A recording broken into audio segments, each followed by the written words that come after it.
A stranger's glance into a homeless man's bag at a Florida bus stop revealed a secret so shocking, it triggered a call to the army. What was inside that bag? You won't believe what happened next. David Bolu wasn't a soldier anymore, not for years. He was a middle-aged accountant, his life a quiet rhythm of spreadsheets and tax returns. But the discipline of his military past clung to him, manifesting in a daily morning walk around his Fort Lauderdale neighborhood. It wasn't rigorous exercise. It was more of a meditative stroll, a way to clear his head before the numbers took over. He'd lived in this sun-drenched corner of Florida for a decade, knew the palm-lined streets, the scent of salt air, the ever-present hum of tourism. He often found himself drawn to the Pier 66, a local landmark, its concrete reaching out into the turquoise Atlantic. It was a place of contrasts, the sleek yachts bobbing next to weathered fishing boats, the laughter of tourists mingling with the cries of gulls. David lately felt like one of those contrasts himself, a quiet life battling inner, unspoken anxieties. He was single, no kids, his parents gone. The walks were his anchor. The first time David really saw the man, it was the stillness that struck him. Amidst the morning bustle, joggers, dog walkers, the occasional early delivery truck, the man sat utterly motionless on a concrete bus stop bench across from Pier 66. He was an older man, his clothes faded and worn, a dark baseball cap pulled low over his eyes. Sunglasses, even in the relatively gentle morning light, obscured his gaze. David, a creature of habit, initially dismissed him as just another fixture of the urban landscape. But the man was always there, every morning, in the same spot, the same posture. Over the next few days, David's accountant's eye for detail began to pick up more. The man's hands, clasped in his lap, sometimes moved in a subtle, rhythmic pattern. Was he counting something? Praying? Then there was the stick. It was a mobility cane, white with a red tip, leaning against the bench. David hadn't noticed it at first, assuming the man was simply resting a walking stick. But the way it was positioned, the way the man never seemed to reach for it, it suggested something more. David found himself subtly altering his route, walking a little closer to the bus stop. He'd catch snippets of the man's occasional soft murmurs, too low to be understood, yet carrying a weight of, what? Resignation? Hope. David's initial annoyance, the slight disruption to his routine, morphed into a nagging curiosity, then a deeper, more unsettling feeling. He started to imagine stories, scenarios. A veteran down on his luck? Someone suffering from a mental illness? He caught himself wondering why he was so preoccupied with this stranger. Was it simple boredom? Or was it a reflection of his own quiet loneliness, a yearning for connection, even with a silent figure on a bench? He decided he had to know. He would talk to him. The next morning, David approached the bench with a hesitant step. "Good morning," he said, his voice sounding louder than he intended in the relative quiet. The man tilted his head slightly, a slow, deliberate movement.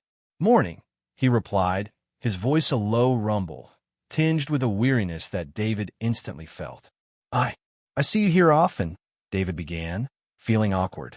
"I walk this way every day. I'm David." "Kenny," the man said. "Kenny Corbin."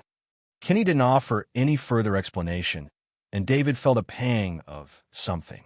Not pity, not yet. Something closer to respect. He gestured vaguely. Do you live around here?" Kenny gave a small, almost imperceptible shake of his head. I stay here. For now." David pushed further, gently. "The cane are you?" Kenny finally looked up, the dark lenses of his sunglasses seeming to absorb the light. "Blind," he said, the single word hanging heavy in the air. "Lost my sight a couple years back." He then told his story, his voice flat, matter-of-fact, yet laced with an underlying pain that David could almost physically feel. He'd been a mechanic, a truck driver, a life of hard work and simple pleasures. He'd loved the feeling of the open road. Then, while fixing a van, some kind of industrial dust, he wasn't even sure what it was, had sprayed into his eyes. The burning, the agonizing pain, the frantic trip to the hospital, and then darkness. The doctor said it had melted his corneas. David listened, stunned. He looked at Kenny, really looked at him, seeing past the worn clothes, the sunglasses, the cane. He saw a man stripped bare, robbed of his livelihood, his independence, his very sight. Kenny continued, explaining how he counted the steps to the nearby Speedway gas station for food and the restroom, how he washed up at the beach showers. He described the feel of the concrete under his hands, the sounds of the traffic, the constant, unrelenting sun. "But I still pray," he said, a faint smile touching his lips. "Still have my faith." David's gaze fell to the battered bag at Kenny's feet.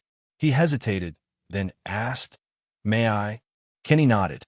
Inside, David saw a few meager possessions: a worn-out Bible, a faded photograph of a smiling woman, his wife perhaps, a small, empty tin that probably once held food. It was a snapshot of a life reduced to its barest essentials. David felt a surge of anger, of injustice, but also of a fierce, protective instinct. He couldn't just leave Kenny there. He pulled out his phone. "I'm calling the Salvation Army," he said, his voice firm. "They have a shelter. You can't stay here."